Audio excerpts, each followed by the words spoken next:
옆에 있는 분들과 서로 한번 인사하고 교제했으면 좋겠습니다. 당신과 함께 예배하게 되어 기쁩니다. 네, 한 공동체 한 성도이기 때문에 같이 하나님 앞에 예배드리면 얼마나 감격스럽고 기쁜지 모릅니다. 이것은 우리에게 서로에 대한 사랑이 있기 때문이죠. 우리 예수님도 이웃을 사랑하라라고 그렇게 말씀을 하셨습니다.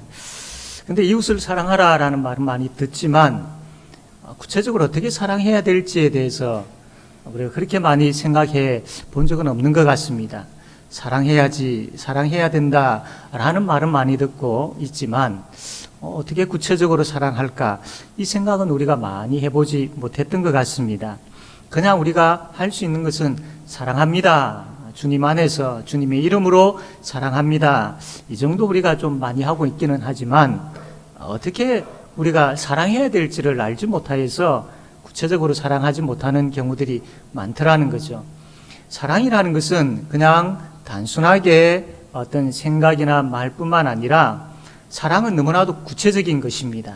그래서 우리가 주 안에서 한 형제 자매된 공동체, 지체로서 마땅히 사랑해야 되는데 어떻게 사랑해야 되는지를 우리가 분명히 아셔야 됩니다. 그리고 구체적으로 사랑하는 방법까지 알아서 진실로 구체적으로 사랑하는 그런 우리 교회가 되어지기를 바랍니다. 그래서 하나님은 이 구체적으로 사랑하는 방법을 주셨습니다. 그것이 바로 10계명이지요.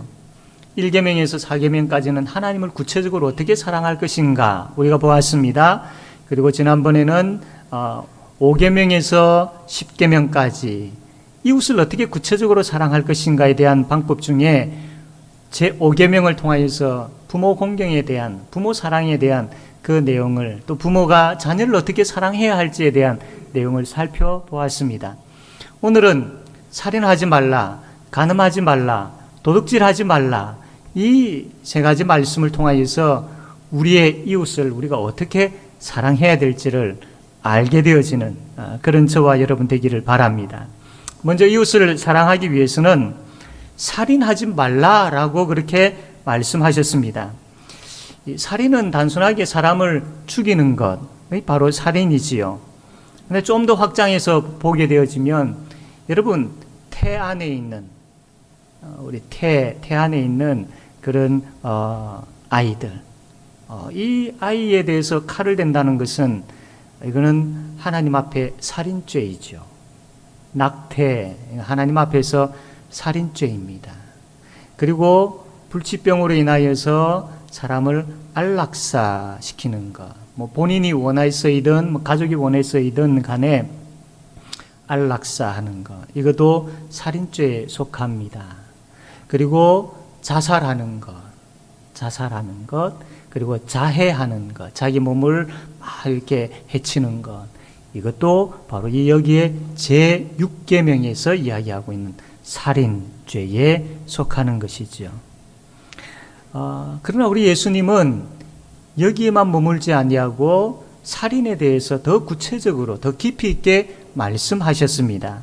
마태복음 5장 21절 22절 말씀 보게 되어지면 옛사람에게 말한 바 살인하지 말라, 누구든지 살인하면 심판을 받게 되리라 하였다는 것을 너희가 들었으나 나는 너희에게 이르노니 형제에게 노하는 자마다 심판을 받게 되고 형제를 대하여 라가라 하는 자, 이 라가라는 것은 바보 멍청이 이렇게 인격적으로 무시하는 거죠.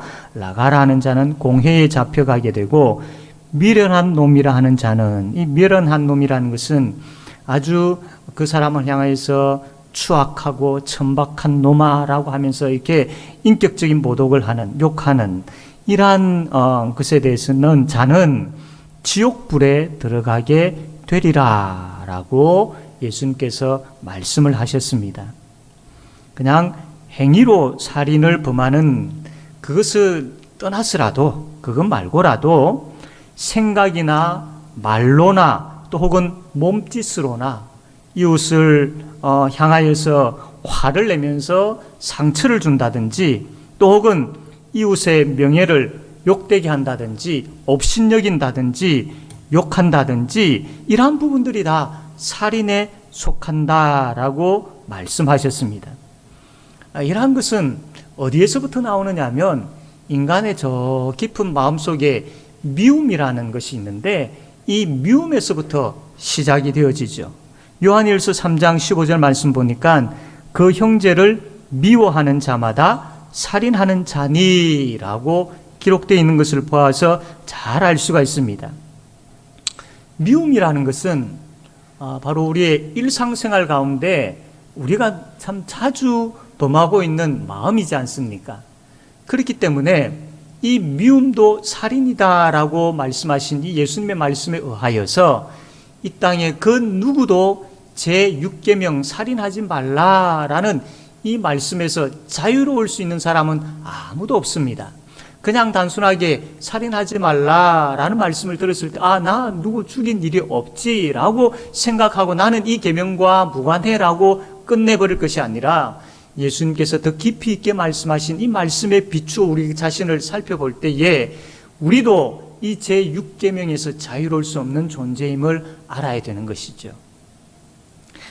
그리고 또 이웃을 사랑하기 위해서는 간음하지 말라라고 그렇게 말씀을 하셨습니다. 하나님은 결혼을 통하여서 가정을 만들어 주셨습니다. 이 가정은 한 남자와 한 여자가 하나님 앞에서 서로가 서로만을 사랑할 것에 대한 약속을 하는 것이죠. 그래서 하나님 앞에서 이 남자와 여자가 한 몸이 되는 것이 바로 결혼입니다. 이것은 그 어떠한 약속보다도 가장 중요한 약속 중에 하나가 바로 결혼인 것이죠.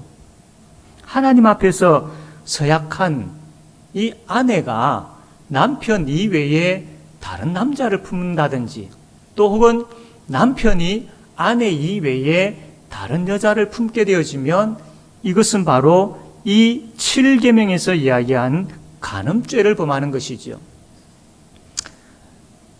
아담의 범죄 이후에 인간은 타락하게 되어지고 그 타락으로 인하여서 부패하게 되어지죠. 부패를 통해서 나타나는 것 중에 하나가 뭐냐면 인간의 마음속에 있는 이 정욕을 절제하지 못하게 되는 것입니다. 그래서 요즘 우리가 보게 되어지는 과거에도 마찬가지입니다. 신문 방송을 통하여서 많은 사건 사고들이 일어나는데 그 중에 많은 부분들을 차지하는 것이 무엇입니까? 바로 이 음행에 대한 간음에 대한 내용이지 않습니까? 이러한 것들을 통하여서 가정이 깨어지는, 이러한 것들을 통하여서 사람을 죽이게 되어지는 이러한 일들이 얼마나 많이 일어나고 있습니까? 고린도전서 7장 2절 말씀 보면 음행을 피하기 위하여 남자마다 자기 아내를 두고 여자마다 자기 남편을 두라. 9절에 만일 절제할 수 없거든 결혼하라. 정욕이 불같이 타는 것보다 결혼하는 것이 나으니라.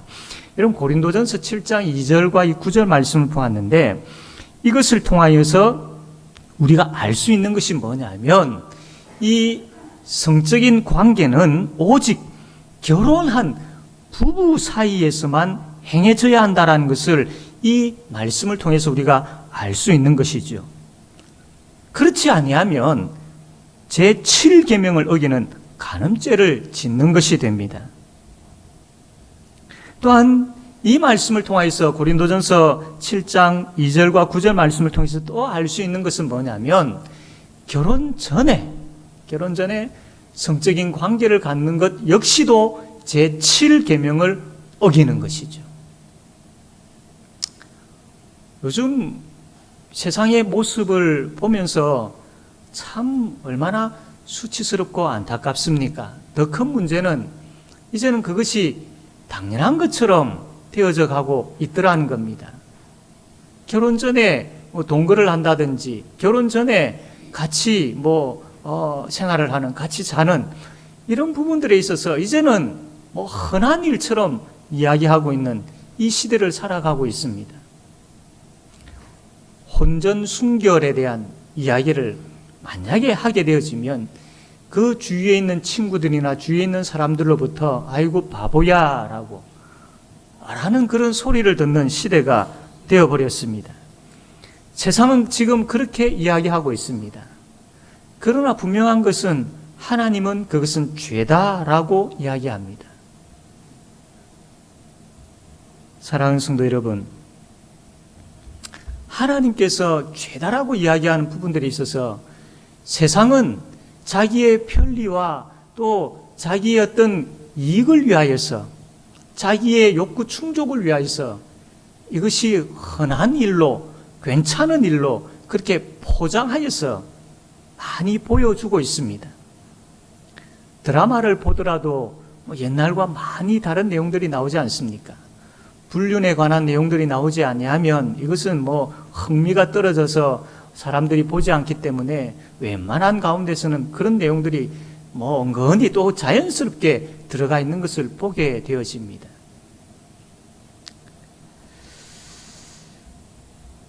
하나님께서 분명히 이것은 죄다라고 말씀하셨습니다.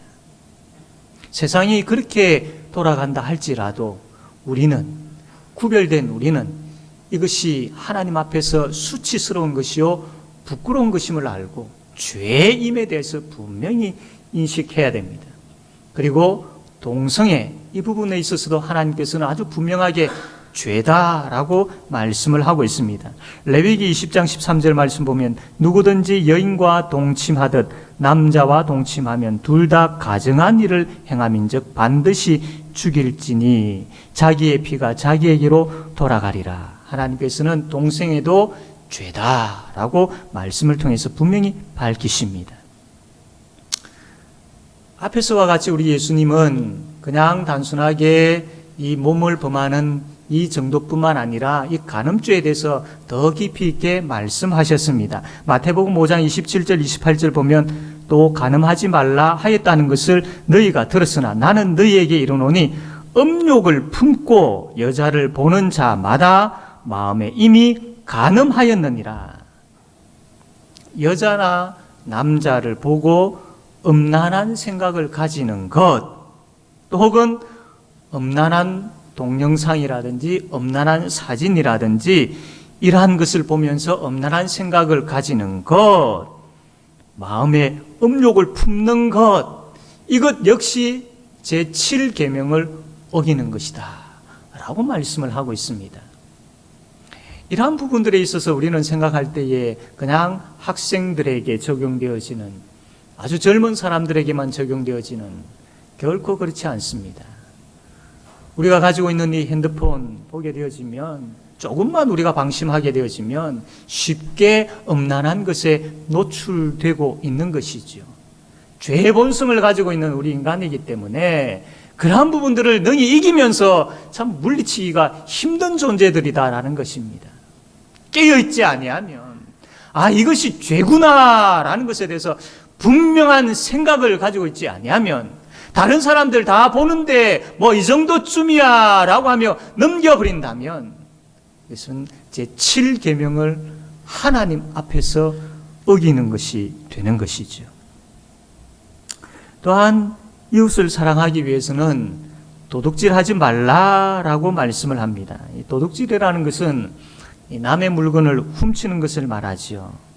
그러나 좀 더 우리가 확장해서 생각해 보게 되어지면 다른 사람 이웃의 것을 빼앗기 위해서 내가 속임수를 쓴다든지 아주 간계한 그러한 것들을 통하여서 그 이웃의 물건을 가지게 되어지는 것, 이건 역시 이 도둑질하는 것과 같다라는 겁니다. 부정직한 방법, 부정한 방법을 가지고 다른 사람의 것들을 가지게 되어졌다면 이건 역시 바로 도둑질하는 것이지요. 다른 사람에게 사기를 행하는 것, 또 고리대금 사업을 한다든지 사채업을 한다든지, 또 혹은 저울과 또 치수를 속이는 거라든지, 또 불량품을 정품인 것처럼 속여서 판다든지, 또 혹은 탈세라든지 또 공금을 횡령하는 거라든지, 이러한 것이 바로 다 제8계명을 어기는 것이 되는 것이죠.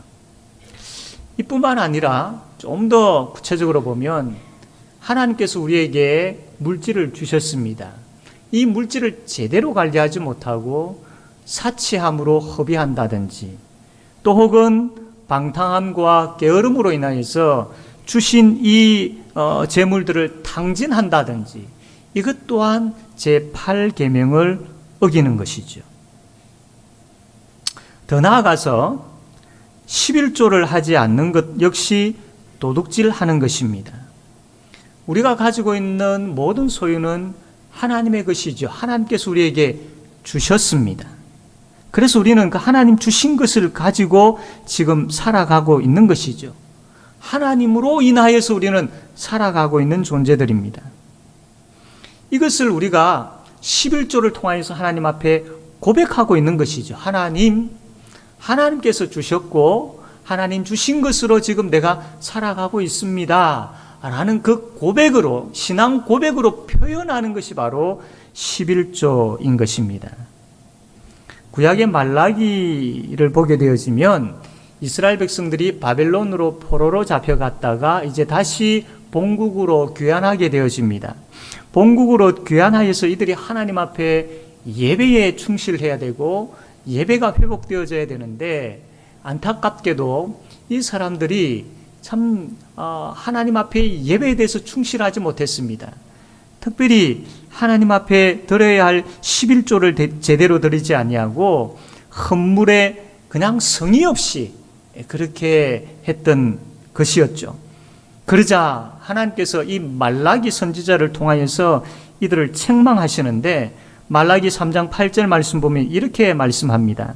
사람이 어찌 하나님의 것을 도둑질하겠느냐? 그러나 너희는 나의 것을 도둑질하고도 말하기를 우리가 어떻게 주의 것을 도둑질하였나이까 하는도다. 이는 곧 11조와 봉헌물이라 라고 하나님 앞에서 11조와 성실한 헌금 생활을 하지 않는 것에 대해서 책망하고 있는 것을 보게 되어집니다. 이와 같이 우리의 신앙 고백의 표현인 11조를 드리지 않는 것 역시 제8계명을 어기는 것이 되는 것이죠. 우리는 세 가지를 보았습니다. 살인하지 말라, 간음하지 말라, 도둑질하지 말라. 이 세 가지 말씀을 깊이 살펴본 결과 우리도 이 말씀 앞에 참 자유로울 수 없구나라는 그 마음을 가지게 되어지죠. 아담의 타락 이후에 부패한 인간, 그 인간은 미움으로 인하여서 살인을 저지르고 또 참 음욕으로 인하여서 간음을 저지르고 탐욕으로 인하여서 참 도둑질하게 되어지는 그러한 것을 늘 행하며 살아가는 이 죄의 결과의 모습, 죄의 열매를 이렇게 맺으며 살아가는 인간들의 모습입니다. 그렇기 때문에 이 6계명, 7계명, 8계명을 완전하게 온전히 지킬 수 있는 사람은 이 땅에 아무도 없습니다. 그래서 모든 인간은 하나님 앞에서 죄인일 수밖에 없는 것이죠. 이러한 죄의 문제가 해결되어지지 아니하면 죄인으로서 그대로 계속 살아가게 되어진다면 하나님께서 엄한 경고의 말씀을 하는데 고린도전서 6장 9절에서 10절 보니까 불의한 자가 하나님의 나라를 유업으로 받지 못할 줄 알지 못하느냐. 미혹을 받지 말라. 음행하는 자나 우상 숭배하는 자나 간음하는 자나 탐색하는 자나 남색하는 자나 도적이나 탐욕을 부리는 자나 술 취하는 자나 모욕하는 자나 속여 빼앗는 자들은 하나님의 나라를 유업으로 받지 못하리라. 하나님의 나라를 유업으로 받지 못하리라 라고 했습니다. 참 무서운 말씀이죠. 살인하고 간음하고 도둑질하는 것, 이러한 자는 하나님의 나라를 유업으로 받지 못한다. 천국을 유업으로 받지 못한다 라고 아주 참 무서운 경고의 말씀을 합니다. 그러나 우리에게는 복음이 있지 않습니까? 예수 그리스도의 십자가와 부활의 그 공로로 말미암아, 그 은혜로 말미암아 우리가 구원받았음을 믿습니다. 얼마나 참 감격스럽고 감사한 일인지 모릅니다. 6계명, 7계명, 8계명 부패한 그 인간으로 그 죄 가운데 참 번복되어져서 살아갈 수밖에 없는, 그래서 결국은 하나님 나라를 유업으로 받지 못할 우리였지만 주 예수 그리스도의 십자가의 은혜와 주 예수 그리스도의 그 부활로 말미암아 구원을 받게 된 겁니다. 그 주님께서 우리에게 찾아오셨고 내가 너를 위하여 십자가를 지노라 라고 말씀하셨고, 내가 부활한 것처럼 너희도 부활할 것이다 라고 말씀하셨습니다. 그것으로 인하여서 우리가 구원을 받게 되어졌고, 이 6계명, 7계명, 8계명으로부터 자유함을 얻게 되어져서 하나님의 자녀로 거룩한 백성으로 살게 되어졌습니다. 여러분, 이 사실을 믿으십니까? 그렇다면 이제 우리가 예수 그리스도를 우리의 마음에 모신 자로서 그 예수 그리스도의 능력으로 말미암아 거룩한 삶을 살아야지요. 이제는 내 안에 계시는 내 안에 계시는 예수 그리스도의 능력으로 이제는 제대로 6계명, 7계명, 8계명을 지켜야지요. 예수를 모르고 예수를 믿지 아니할 때는 6계명, 7계명, 8계명 앞에서 죄인일 수밖에 없고 하나님 나라를 유업으로 받지 못하는 자였으나, 그러나 내가 예수를 영접하고 예수를 믿고 난 다음에 그 예수의 능력으로, 예수 그분의 은혜로 이제는 거룩한 백성이 되었고 6계명, 7계명, 8계명을 능히 지킬 수 있는 자가 된 것이죠. 예수 그리스도로 말미암아 구원을 받았다, 나는 이것을 믿습니다 라는 것은 다르게 표현하면, 오늘 본문의 말씀을 가지고 표현하면, 이제 나는 6계명, 7계명, 8계명을 예수의 능력으로 제대로 지킬 수 있는 자가 되었습니다. 나는 이제 거룩한 백성으로 제대로 지키겠습니다 라는 고백을 하는 것과 같은 것입니다. 그러면 이제 예수 믿는 자로서, 거룩한 백성으로서 어떻게 제대로 이것을 지킬 수 있겠습니까? 첫 번째로 이웃을 존중할 줄 알아야 됩니다. 이웃을 존중할 줄 알아야 됩니다. 왜냐하면 내 앞에 놓여 있는, 나와 함께 살아가고 있는 그 이웃은 하나님께서 창조하셨기 때문입니다. 하나님의 형상대로 지음받은 존재이기 때문입니다. 그러한 사람을 업신여기고 함부로 대하고 미워하고 상처 주고 하는 것은 바로 하나님을 모욕하는 것과 같은 것입니다. 그러므로 우리가 이웃을 생각할 때 내 기준으로 판단해서는 안 됩니다. 이웃을 생각할 때에 저 사람은 하나님의 형상대로 지음받은 하나님의 창조물이다 라는 것을 생각하고 인격적으로 그 사람을 대할 줄 알아야 됩니다. 아울러서 간음하고자 하는 그 상대에 있어서도 마찬가지입니다. 그 사람도 하나님의 형상대로 지음받은 존재이기 때문에 나의 정욕을 해소하려는 대상으로 여겨서는 안 됩니다. 그 사람의 인격을 존중할 뿐만 아니라 그 사람의 몸 또한 더럽혀서는 안 되는 것이지요. 더 나아가서 간음은 나의 배우자에게 큰 상처를 주지요. 나의 배우자 역시 하나님의 형상대로 지음받은 존재이기 때문에 나의 배우자를 존중한다면 내가 다른 남자를, 다른 여자를 품을 수 없습니다. 그것으로 인하여서 나의 배우자에게 상처를 주게 되어지면, 하나님의 형상대로 지음받은 배우자에게 상처를 주는 것은 바로 하나님 앞에서 정말로 그분이 지은 그 존재에 대해서 모욕하는 것과 또 그 하나님을 모욕하는 것과 같은 것이기 때문입니다. 특히 나의 몸에 대해서도 존중할 줄 알아야 됩니다. 나의 몸은 성령 하나님께서 거하시는 전이기 때문에 함부로 아무렇게나 내 몸을 사용해서는 안 됩니다. 더 넓게는 우리의 이웃의 재산도 존중할 줄 알아야 됩니다. 우리의 재산이, 재물이 하나님께서 주신 것처럼 그 사람의 재물도 하나님께서 주신 것이기 때문에 만약 그것을 탐내고 빼앗으려고 한다면 그것은 하나님을 무시하는 것이지요. 그러므로 이웃을 인격적으로 대하는 것처럼 그 사람의 재산도 존중할 줄 알아야 됩니다. 그래서 우리는 이웃을 존중할 줄 알아야 됩니다. 이웃을 존중함으로 인하여서 우리는 그들을 더 사랑할 수 있습니다. 두 번째로는 가정에 충실해야 됩니다. 하나님께서 짝지어진 아내와 남편에게 만약에 충실하지 못한다면 죄의 본성을 가지고 있는 인간이기 때문에 다른 여자에게 또 혹은 다른 남자에게 눈길이 가게 되어 있습니다. 남편이 아내에게 충실하지 못하고 아내가 남편에게 충실하지 못하면 그냥 그것으로 끝나버리는 것이 아니라 우리는 죄의 본성을 가지고 있기 때문에 다른 남자에게 다른 여자에게 눈길이 가게 되어 있습니다.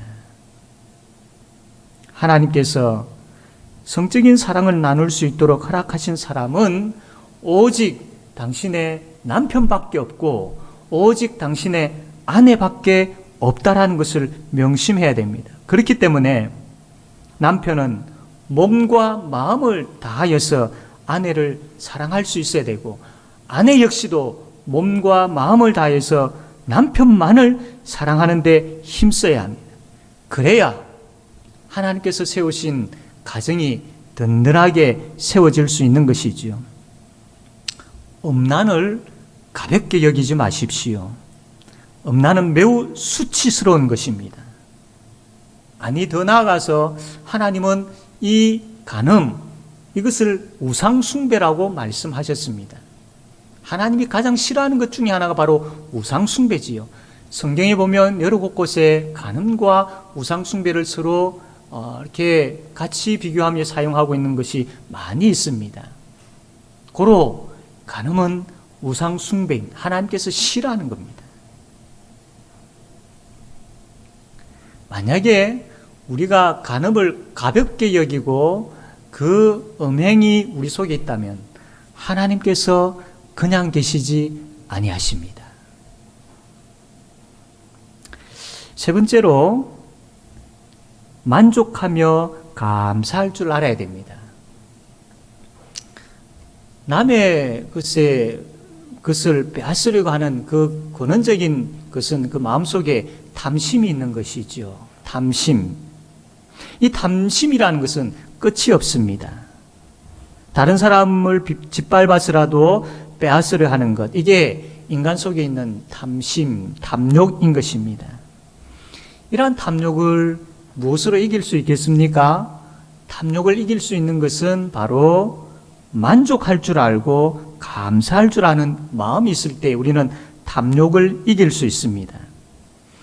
사람이 살아가는 가운데 적게 가질 수도 있고 많이 가질 수도 있죠. 그러나 적으면 적은 대로 감사, 만족하며 감사, 많으면 많은 대로 만족하며 감사하는 이 믿음이 우리에게 필요합니다. 이 믿음이 있을 때에 우리는 탐심을 능히 이길 수 있게 되어지는 것이죠. 참 이렇게 산다라는 것이 참 힘이 들 수 있습니다. 그러나 전능하신 하나님을 나의 하나님으로 삼게 되어지면 이 탐심을 능히 이길 수 있게 되어집니다. 전능하신 하나님을 나의 하나님으로 삼게 되어지고 나의 삶의 곳곳에 하나님으로 충만하기를 원하고 내 마음에 늘 언제나 하나님께 소망을 두게 되어 있다면 만족과 감사로서 탐욕을 능히 이길 수 있습니다. 아니, 이 정도가 아니라 에베소서 4장 28절 말씀 보면 도둑질하는 자는 다시 도둑질하지 말고 돌이켜 가난한 자에게 구제할 수 있도록 자기 손으로 수고하여 선한 일을 하라. 그렇게 되어지면 내가 남의 것을 훔치지 않는 정도가 아니라 내가 수고하여서 그 수입을 가지고 어렵고 힘든 사람들을 돕고 섬기는 더 적극적인 그런 삶을 살게 되어진다라는 것입니다. 사랑하는 성도 여러분, 이웃을 존중함으로 이웃을 사랑합시다. 그리고 가정에 충실함으로 이웃을 사랑합시다. 그리고 더 나아가서 만족할 줄 알고 감사할 줄 알을 통하여서 이웃을 구체적으로 사랑하는 데 힘씁시다. 이웃을 존중하고 또 아내와 남편에게 충실하고 또 만족하며 감사하는 가운데 어려운 분들을 돕는 이 일들을 하려면 우리에게 꼭 필요한 것이 있습니다. 그것은 바로 사랑이지요. 미움을 이기고 이웃을 존중히 여길 수 있는 힘이 바로 여기 사랑에서 나오기 때문입니다. 음욕을 물리치고 아내와 남편에게 충실할 수 있는 힘이 바로 여기 사랑에서 나오기 때문이죠. 탐욕을 이기고 오히려 가난한 사람들을 도울 수 있는 힘이 바로 여기 사랑에서 나오기 때문입니다. 그러나 그 사랑은 우리가 만들어낼 수 있는 것은 아닙니다. 우리 안에 거하시는 예수 그리스도, 그분이 우리에게 사랑을 주셔야만이 그 사랑을 가지고 그 사랑의 능력을 행하면서 살 수 있는 것이죠. 우리 안에 거하시는 예수의 능력으로 살아가기로 고백한 사람들입니다. 그렇다면 예수 그분이 우리에게 보여주시는 사랑이 무엇인지에 대해서 관심을 가져야 되지 않겠습니까? 예수 그리스도 그분이 우리에게 말씀하시는 사랑이 무엇인지를 우리가 바로 깨달아야 되지 않겠습니까? 그래서 우리는 주님이여 주님이여 주님의 그 십자가의 사랑이 어떤 사랑인지를 깨달아 알게 해달라고 기도하고 기도해야 됩니다. 말씀을 대할 때마다 예수님 나를 이렇게 사랑하셨구나, 말씀을 대할 때마다 예수님의 사랑이 이런 것이구나 라는 것을 보고 그것을 붙잡으셔야 됩니다. 그리고 이제는 우리가 고백해야 될 것은 이 사랑이 나의 사랑이 되게 해달라고, 내가 나의 가족을, 내가 나의 이웃을, 내가 나의 주위에 있는 사람들을, 내가 나의 성도들을 이렇게 사랑하게 해달라고, 그렇게 내가 고백하며 외치며 기도하며 나아가야 될 것입니다. 사랑은 그냥 사랑합니다 라고 말하고 끝내버릴 것이 아닙니다. 굉장히 구체적이어야 됩니다. 오늘 하나님께서 우리에게 보여주신 이 구체적인 사랑을 기억하십시오. 그리고 이제부터 우리의 삶 가운데 이 구체적인 사랑의 열매가 우리를 통하여서 나타나기를 원합니다. 내 안에 예수 계시기 때문에, 내 안에 예수 능력이 있기 때문에, 내 안에 예수 사랑이 있기 때문에 이제 그 사랑을 보여줄 차례가 되었습니다. 그 사랑을 보여줘야 될 사람들이 바로 저와 여러분입니다. 그 사랑을 통하여서 하나님께 영광 돌리고 주의 몸된 교회가 부흥하게 되어지는 놀라운 은혜의 역사, 그리고 우리가 거룩한 백성답게 살아가는 놀라운 부흥의 역사가 일어나게 되어지기를 주님의 이름으로 바랍니다. 아멘. 이 시간 우리 말씀을 생각하며 함께 같이 기도하기를 원합니다. 하나님, 나 인생 가운데 이제 예수 그리스도의 사랑의 능력을 통하여